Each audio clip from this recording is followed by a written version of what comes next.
Hi guys, and welcome to another batch of your replays, and today we are going American mediums. We are kicking off with this game in the M26 Pershing.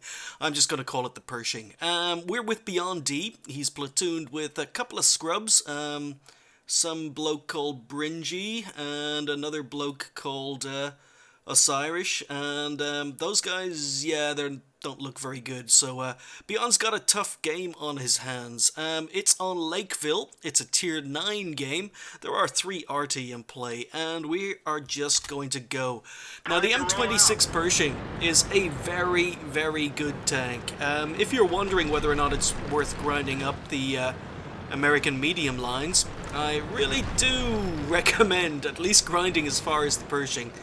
The stock grind on the tier 9 is absolutely horrible. It's probably one of the worst stock grinds in the game, but definitely the Pershing is a tank you should be aiming for. It's a 9.4 replay, so it's a little bit jerky, a little bit laggy. I do apologize for that. But World of Tanks replay systems, they seem to be really, really messed up since 9.4 and 9.5. But the reason I love the Pershing is it's an all-rounder. There's nothing that the Pershing is bad at. It is a really, really solid medium tank. You can go hull down in this tank, and the turret armor is surprisingly good. But it's quite agile, it's quite mobile, you can flank. You could take on enemy tanks head-to-head, and probably the one criticism the Pershing receives is its standard ammunition, the standard AP, only has 180mm of penetration. Now, 180mm of penetration is fine in a tier 8 game, can be a little bit lacking in a tier 9 game, and could definitely hurt you in a tier 10 game. But, on the other hand, it has very, very good premium ammo. You've got APCR with a 268mm of penetration, and again 240 alpha damage. So if you do run into higher tier tanks that you're going to have problems penning, I do recommend carrying some premium ammo on this tank. But because of that premium ammo and the tank itself, it's an all-rounder. It's very good. It's not particularly good at anything, but it's not bad at anything either. It's a very, very solid medium tank. I think if you could describe a perfect medium tank, this would be close to it. The armor is not fantastic, but it works. The gun is not fantastic, but it works. And yeah, I kept my Pershing. I really, really do enjoy playing this tank. In fact, because of the new WZ-111 mission, I've started playing the Pershing again, and I've forgotten how good it was. You see a beautiful shot there. Beyond is working the town. And yeah, his platoon mate, the scrub in the Auf Clarins Panzer has died. So they've lost their eyes in the middle. That Osiris guy in that scout, he had a really, really good game in this particular matchup. But as is, the team are doing okay. They're under a little bit of pressure in town, but they seem to be holding their own.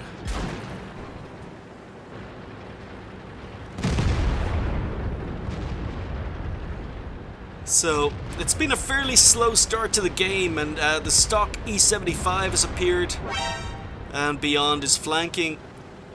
And you can see that he's not, he's not messing around with this E75. He's just gone straight for the premium ammo.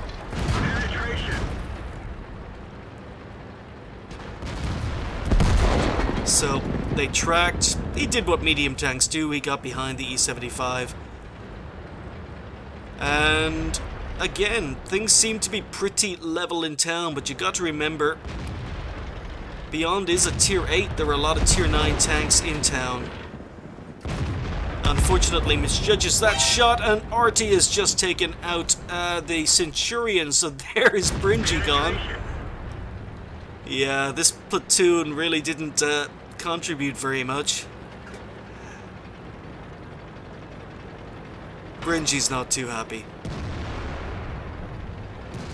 So in the meantime, Beyond, while focused on the tanks below him, takes a big hit from a Borsig, but things are looking tricky. And he got really unfortunate with a snapshot on the T-54E1. Really could have done with that kill.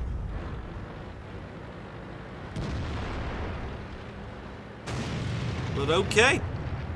So things are still looking 50-50. Score is 7-7.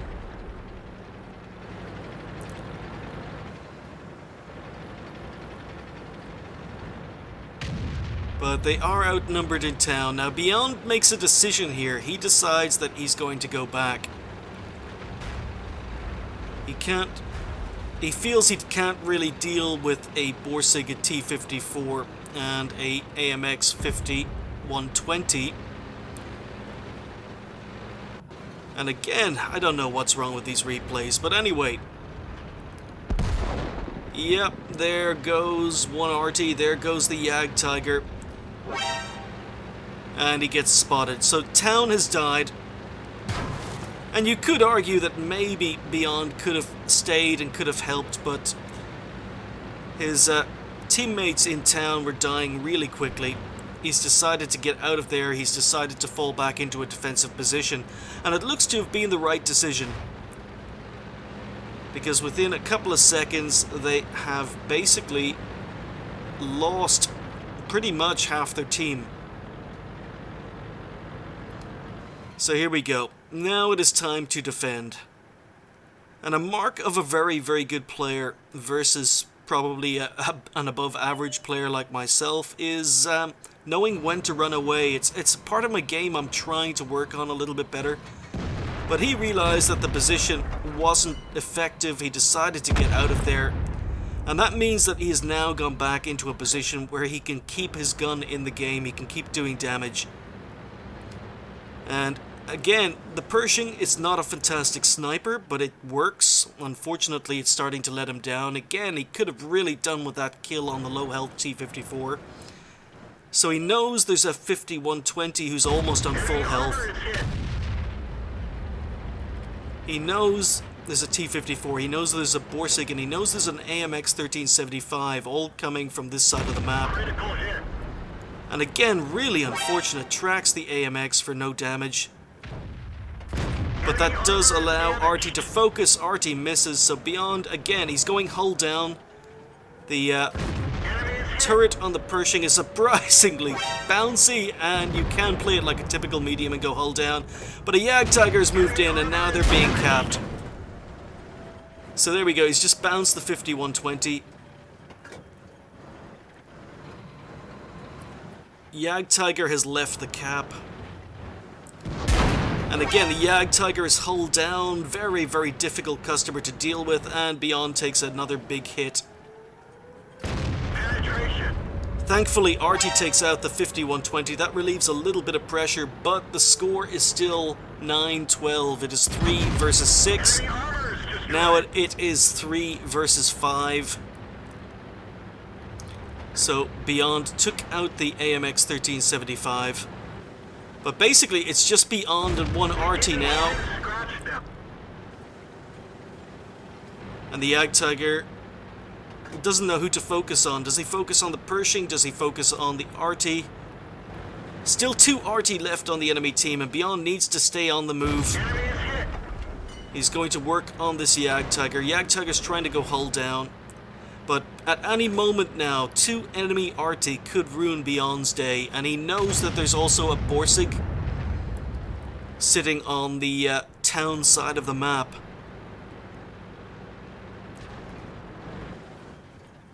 So again, Yag Tiger hull down, very difficult tank to go deal with, and it looks as if the Yag Tiger may be using the stock gun.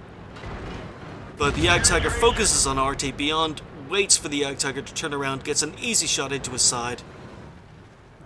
And this Yag Tiger, there you go. When it's hull down, shooting up at a hull down Yag Tiger, very difficult to pin, even with premium ammo. Beyond is working, and this Yag Tiger's looking very confused. There's an easy kill there on the RT, but he's ignoring the easy kill. He wants to, he doesn't want to get shot by Beyond, but it's not working. So again, it's 2 versus 5, and I'm really surprised. Yeah, Bringy's predicting RT is going to get involved, but I'm really surprised enemy RT hasn't become involved. And the AMX 1375 flanks beyond. It is now 1 versus 5. So Beyond's decision to fall back and defend looks to be the correct one. His entire team are dead. It is just him versus 5 enemy tanks now. 2 of which are RT, and again, really surprised RT have not taken an interest in him before now. So again, he moves around, gets a shot into the Jagdtiger, gets another shot into the Jagdtiger. This one's going to hurt, but thankfully there's that troll armor on the Pershing. Jagdtiger bounces on Beyond's gun mantlet, and Beyond takes him out. It is now 1 versus 4. Now, the fact that RT have not been firing at Beyond means that perhaps RT have moved over, or had moved over to A8, A9 to support the town, and as a result they don't have shots. But this game is very close. It is still very close. Beyond's doing everything he can to use the terrain to hide himself, and the AMX 1375 appears. There's the AMX 35 dead, or 1375 dead. Oh, and RT finally moves into a position to get a shot in. So there's Beyond's gun down. Borsig is capping. It is now 1 versus 3. And there's the second RT. So he knows both RT have fired. They are tier 7 and tier 8 RT. So he's got about 30 seconds to work here before they reload. And the Borsig moves up. Borsig misses his shot, and Beyond takes him out with a beautiful HE shell. Nice use of ammunition. Beyond has run out of premium ammunition, but he'd switched to HE for the Borsig, kills him. Beyond's on 4 kills. He's on 4.4k damage. It was 1 versus 5, now it is 1 versus 2. And we're starting to wonder at this point, are the enemy going to start playing for a draw, or are they going to come in for the kill? His team are congratulating Beyond, and at the time on TS, I think Bringy and I were congratulating him on TS as well. Bringy's still having a go at enemy RT. If you watch my streams or watch my videos, you'll know that Bringy doesn't have a very high opinion of RT players. I don't have a problem with RT. I just have a problem with RT mechanics, but anyway. Beyond moves forward. He does spot the M12. Unfortunately, broken gun, or he fixed his gun, missed that. Misses that snapshot on the M12. But he must be worried, because every time he gets spotted, that FV207 is capable of looping shells in, and he's pretty much a one-hit kill.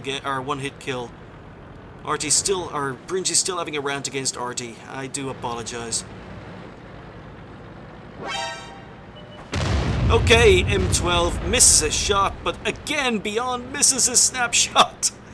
Oh, at least he has plenty of ammunition left. But I think, again, Beyond needs to be aware, or he is aware. There we go. FV has just fired, so both RT have just fired. And I think Beyond senses his moment. He's going to go in for a kill on the M12. Especially now that the FV has fired, but he misses a shot on the move. He's getting very unlucky with his shots. And again, another shot missed on the move. Now, on TS at the time of this game being played, Beyond, to be fair to him, was ranting like a madman over how many missed shots he was taking. And a critical hit with no damage, and RT's just hit him, and if the FV is reloaded, Beyond is over. This game is over. But he's got a good repair crew. He moves in, finally pens the M12, but he's on 130 health. Takes out the M12, and it's just a question of where the FV207 is. He's expected to get hit by RT any moment. So, 5 versus 1, he's dragged it back to 1 versus 1. And the ISU-152 on his team again is predicting he's going to die to RT. So, okay, it looks as if the FV relocated. Beyond finally gets a shot on the move. Gets to the side of enemy RT. This game is over. And there we go, that final kill, 1 versus 5, allows Beyond to get his Top Gun. So, an exceptional game from Beyond D in the Pershing, pretty much highlighting what a good all-rounder that tank is. He ended up with a ace tanker, not surprisingly, I'm sure it's one of many, but he also picked up the Colibanos for standing alone against 5 enemy tanks at the end, high caliber, and he also picked up a Top Gun. A really, really nice performance. He did over 5k damage, 5.2k damage with 6 kills and earned a huge 1702 XP. The gun wasn't behaving and he fired 38 and he only hit 29, which is probably below average for the performance of the gun on the tank, but he managed to pen 25. The damage was nice. He received 8 hits and 3 of them were bounces, but also his tracks ate a shot. So again, Pershing not known for armor, but it's actually okay. It's a very solid all-rounder. He spotted 3, damaged 10, destroyed 6, did 201 assistance damage, and he ended up with 14 base defense points. Because he was in a stressful situation, he ended up firing quite a lot of premium, but in that situation, especially when it was 5 versus 1, I probably would have fired premium too. And you did see him mixing up his ammo choices. When he was shooting the RT, he switched to HE. When he had soft skin targets, he was playing around with his ammo choices. But really, in a stressful situation, I don't blame anyone for firing premium. I just have a problem when people spam it all the time. But I think he used it correctly in that case. He earned 2,553 XP with a premium account, and no bonuses thrown in, but really, really nice game. And I want to say, at the time I was watching this game, I really thought it was a lost cause, but you basically carried my scrub ass Beyond D, and it turned into a fantastic game. Really good showcase, as I say, of the M26 Pershing, and I really do recommend this tank. It is a very, very good all-rounder. Moving up a tier, we've got Harry from Reddit 5. Harry is in the M46 Patton. This is the Tier 9 American medium tank, so we're moving up 1 tier. He is here on Prokhorovka. It's a tricky Tier 10 game, but there's no RT involved, unlike the last game. But there are some dangerous and some pretty quick tanks on the enemy team. You'll notice a Batchat, a Leopard. Both teams actually look pretty even. And Harry looks as if he's going to be moving towards the hill. He is platooned with Intoxicated, who's a tier below him in a T-34. But again, it's okay matchmaking for both tanks. Both tanks do see tier 10s. So Harry is moving over, looks to the hill, to the 9-0 lines, but he paused. He kept, he actually stopped to see if he could get some shots. And that is a mistake, because you want to get over to that hill as quickly as possible, especially when the enemy team has fast medium tanks. And there you go, enemy Batchat spotted on top of the hill. So he has just been spotted and he misses his shot. And this Batchat's going to work. He's lost his gun. He uses a repair kit on his gun, not his track, and yeah, he's taking a lot of damage. Wow. So this was almost a "'tis only a scratch" video, but I decided I wanted to include 2 American mediums in today's batch of replays. But he's lost all his health. Really, really bad start to the game. His repair kit is gone. He's down to 472 hit points, and it's a tier 10 game, so lots of tanks on the enemy team are going to be able to one-hit kill him. But a really, really disastrous start to the game, mainly down to the fact he didn't get a lot of support moving over towards the 9-0 lines, and he stopped to see if he could get shots into the middle instead of rushing straight over to safety at the base of the hill. So while he's waiting for backup from an E100 and an IS-4, he's just poking, trying to get spots. Does spot a Jagdtiger. And there's the first damage of the game. Now, you'll have noticed that he's actually fired a few shots in this game, but that's the first shot he's actually fired that did damage. So the Patton is a pretty nice medium tank. I actually own the Patton, but it's also one of the worst stock grinds in the game. You need to free XP a lot of modules, in my opinion, before it's playable. So that's what I'm currently doing. I'm looking forward to playing it, but yeah, I've got a crew for it. I just don't have enough free XP for the modules yet. but it looks as if it's fully upgraded. And you can see that the gun is okay. It's got 218 millimeters of penetration at tier 9. The alpha damage is very nice with 390, and considering you've got a shot every 6 seconds or so, nice DPM, nice rate of fire. So Harry has finally gotten some backup over here. The IS and E100 have moved up, and he's finally been able to move up to the top of the hill, start getting spots. His platoon mate sets the IS-3 on fire, and again a shot is missed. Now, while the gun is very, very nice, as I said, the penetration is nice, reload is nice, alpha is very, very good on the tank. The premium ammo gets 265 millimeters of penetration. What lets the M46 Patton down is the fact it only has 0.4 accuracy, which is probably the worst accuracy on a higher tier American medium tank. So while the tank can snipe and shoot from distance, unfortunately sometimes the gun will troll you. 0.4 accuracy really isn't that accurate, especially at medium to long ranges, and as a result he may be on 1400 damage at the moment, but Harry has missed a lot of shots. He's missed a lot of snapshots. So he's moving back, letting the bushes go solid before taking a shot. So the enemy team didn't send a lot of tanks over to this flank, so it's a good thing that Harry didn't encounter too much resistance after losing all his health. Just a fail platoon from the enemy team. An IS-3 and a Jackson were on the hill along with that Batchat. And it looks as if the only other tank that was over here was that T-44. So the pressure is off. Harry doesn't have a lot of hit points, but there aren't very many tanks shooting at him. And look at that accuracy. Look how high. I don't think that shot would have penned anyway. Maybe shooting down on the Ag Tiger from a height. But taking snapshots in this tank is not a fantastic idea. The accuracy really, really does let you down.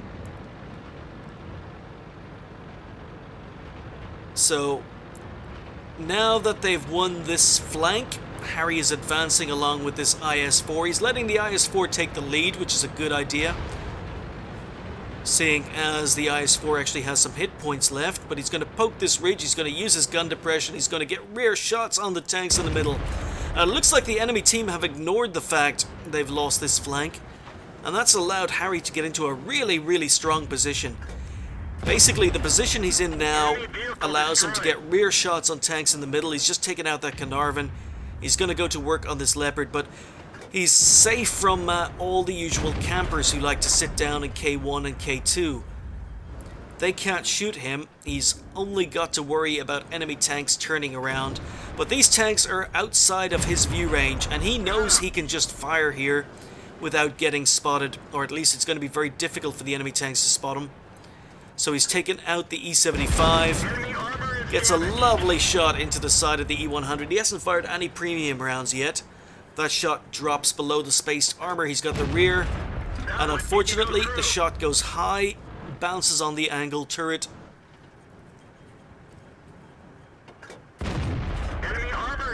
And another beautiful shot. So after a terrible start to the game, Harry is up to almost 3k damage. Next shot he puts in will take up to 3k damage. You can see the accuracy is not fantastic. And he's also gotten quite a lot of assistance damage. Look how wide that shot goes. So still a lot of dangerous tanks left on the enemy team. The Waffenträger E100, Leopard spotting in the middle. They've got an FV215B183. So Harry gets a beautiful shot. That time the gun worked. He gets a shot into the viewfinder on the E100. But he's just going to work here. You can see how far the shots are landing from the center of the reticule. He does get spotted. He does have sixth sense. He moves back. Stays safe from the TDs down in the corner. And a beautiful shot. Now the gun is starting to behave. So that's two very, very nice shots in a row. And another one goes in. You can see the rate of fire is excellent. The DPM on the tank is very good, providing your shots will actually hit enemy tanks. So Harry is up to 3 kills, almost 5k damage. And yep, in chat you can see that the E100 is happily sitting on the hill sniping at targets he can't see. So we can pretty much guess that this E100 is not going to be a lot of help in the rest of this game. So E100 gets spotted in the middle, and again that snapshot didn't have a lot to aim at, but the E100 gets taken out. So just the Leopard, and again that was quite lucky, didn't aim fully but the shot goes in. Harry's looking for kill number 4 and gets it. So that takes him to 5k damage, 4 kills, just 1 tank left on the enemy team, and FV215B183. It is 4 versus 1, but pretty much that FV can kill all 3 tanks down on this side of the railway lines. We know he's camping in the corner, that's where he was last spotted, and that E100 is going to be completely useless on the hill. Yeah, you can hear the E100 just firing randomly in the air. So IS-7 decides the safe move is to come back, put some pressure on the cap. That's not a bad tactic. Force the FV out of hiding, but the IS-4 is moving in to try and get spots. Harry is setting up here, and again he's going to try and shoot from distance. This is a 9.4 replay, so it's before the FV got buffed. So he should have no problems penning the turret on the FV as long as he can actually hit him. And again, snapshot before being fully aimed. The accuracy on this gun just doesn't let you take snapshots, or else you have to get quite lucky. But that shot does look as if it went where he aimed. FV's on a lot of health. So he's fully aimed, and yeah, FV is moving around. This IS-4 is in trouble, gets taken out by the FV. And these shots, this gun just sometimes just doesn't work. That shot goes really high. So the FV does take a little bit more damage. Harry goes for a blind shot, but he's a one-hit kill, and he's been a one-hit kill from the start of this game. The IS-7 is capping as well, and as I say, the E-100's completely and utterly useless where he is. So they're deciding to go for a cap, and I don't blame them. Both these tanks are one-hit kills to the FV, and the safer option is to go for the win in this case. So really, really nice comeback by Harry after losing all his health in the opening minute of the game. So like I say, I'm actually looking forward to this tank because I love the Pershing so much, but I do know the accuracy on it can let you down. I think you saw that from Harry in that game. But it was an ace tanker for Harry in his Patton. He also picked up a Confederate and a high caliber, so really, really nice game considering the enemy Batchat almost one-clipped him at the very start. Really, really nice comeback. Harry finished up doing 5,554 damage, 4 kills, finished up with 1355 XP, which is quite nice considering he was a tier 9 and a tier 10 game. But he also managed to do 3,366 assistance damage, so he got some really, really nice spots up on the hill. He was doing some nice spotting in the middle of the map. Really, really nice result for the tank. He fired 35 and only hit 21, and there's that 0.4 accuracy for you. Like, overall, you can't complain when you get over 5k damage in a game. He spotted 4, damaged 13, damaged almost the entire enemy team, destroyed 4, did 18 base cap points, and earned in a tier 9 tank almost 39,000 credits with a premium account, 2,032 XP, again with a premium account, on a first game of the day ×2 bonus, left him on 4,000 XP. So looking forward to this tank, and really nice to feature a tank I haven't played yet on the channel. I want to thank Beyond D, and I want to thank Harry for sending those replays in. 2 really, really nice games in 2 really, really solid medium tanks. I hope you guys at home enjoyed watching, and I'll see you next time.